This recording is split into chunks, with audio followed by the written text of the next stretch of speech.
Hey guys, got a cool Rebind to show you. This is for a brother in Hamilton, Ontario, Canada, Steve Agajan, and I hope I'm saying his name correctly. But he had emailed me about a Rebind, and he wanted a side column reference. That's what this is, with a huge yapp with the nice brown goat skin. So with much emailing back and forth, and we kind of figured on what exactly he wanted, I realized I didn't have any of the goat skin he's really wanting. So I special ordered this goat skin from Italy, and it is probably the grainiest. It's definitely the grainiest goat skin I've ever worked with, and it's more grainy than that Cantora goat skin that Skylar used, and I think the 75th anniversary Omega was a Cantora goat skin, and I know that the Skylar ESVs were like that, but this is even more grainy than that. So those of you that have those Cantora goat skins, you know what I'm talking about. It is really, really grainy. This is more grainy. I mean, it's really, really deep grains. And it's almost what you'd describe as a buffalo grain. And anyway, it looked awesome. And I only had a picture of it. And I was hoping it would turn out really well. And when it got in, I was just excited about it. Now, it did pose some problems with the tooling. Tooling around these ribs, it took a little while to get them tooled in, because that really huge grain just didn't want to stretch over those ribs as good. So it took a little while to get that done.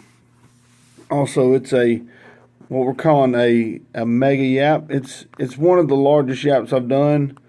On a side column reference, the block is so big.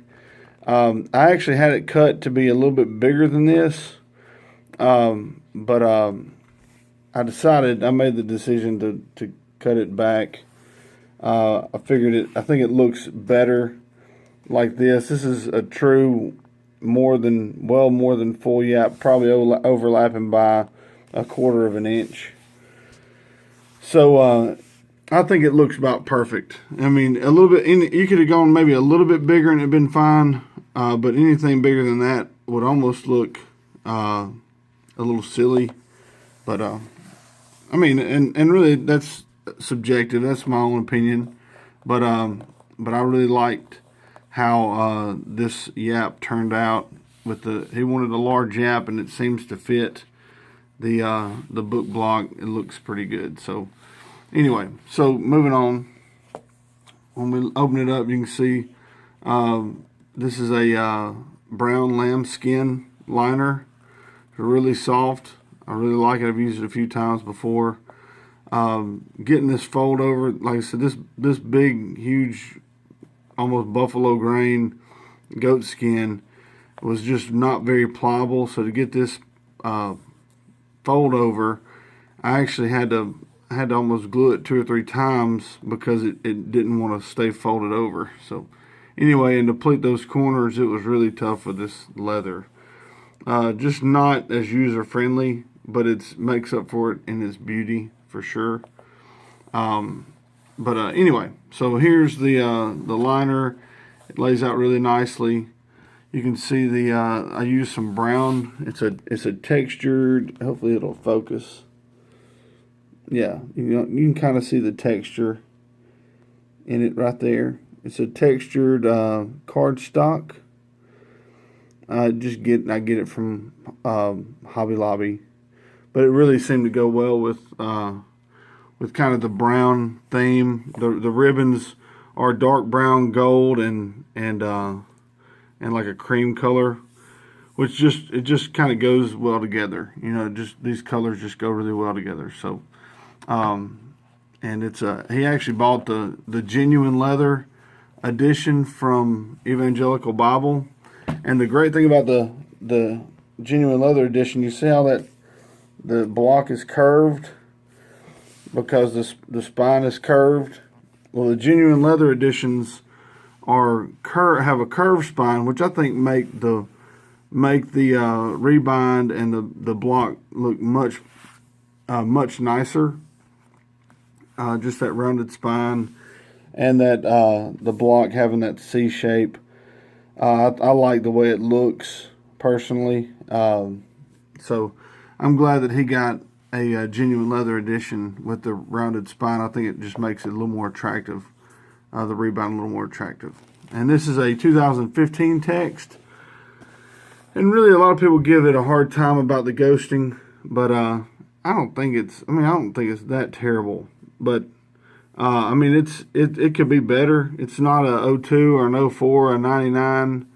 The 17 printing, it might be a touch better on ghosting, but you know, you're splitting hairs between the 17 and the 15. It's really not. It's not that bad compared to the newest and best paper. This paper is a little thicker than the newer paper that they're using, but the opaqueness is about the same, or actually a little less than the newer paper. But anyway, we get to the back, and you can see the cardstock end sheets on the back, which I wish this would give a better idea of the there you go. You can kind of see the texture there. It's really nice. And then he wanted the triquetra and my initials on the back, like I've done on a few of the other editions. You can see the corners. Again, this was tough sledding getting these foldovers down, because this goat skin is it's soft, but as far as bending, it took a long time to train this leather down over these corners, because it wanted to stay just wanted to stay flat, you know.